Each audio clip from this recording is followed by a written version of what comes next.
дар Кобул бомбгузори маргталаб мошини саршор аз маводи таркандаро дар назди қароргоҳи полис мунфаҷир кард. Дар ин ҳодиса 6 нафар кушта ва беш аз 30 каси дигар аз ҷумла занону кӯдакон ҷароҳат бардоштанд.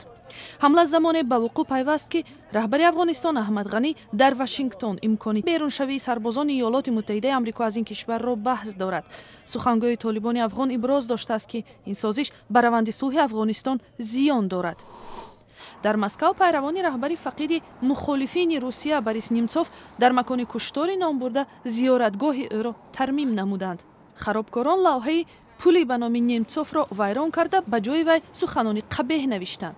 тарафдорони Немцов ки бо гулу аксҳои бузурги ӯ ба зиёратгоҳ омада буданд мегӯянд ки куштори ин сиёсатмадор дар рӯи пули канори Кремл ҷилои сиёсӣ дорад. дар Ереван пойтахти Арманистон коргарони муассисаи кимиёии Нейрит роҳро ба сӯи ин корхона баста талаб карданд ки маошҳояшон дода шавад. полис бидуни муваффақият сай намуд эътирозгаронро аз роҳ берун кунад.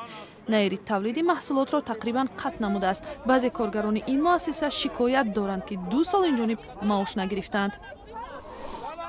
дар шаҳри шимолии Тузлаи Босния ва Ҳерцеговина коргарони норозӣ ду гирди ҳамоӣ ташкил карданд. тахминан 200 нафар дар назди бинои додгоҳ раҳпаймоӣ намуда талаб карданд ки додгоҳ ба зудӣ муфлисии корхонаҳояшонро эълон намояд, то онҳо ё ба нафақа раванд ва ё худро ҳамчун фарди бекор номнавис кунанд. дар ҳамин ҳол коргарони муассисаи тавлиди мошин олот эътироз доранд ки корхона 14 сол боз имтиёзҳои иҷтимоии онҳоро нодида гирифта маошашонро бо таъхири 2 моҳа пардохт мекунад.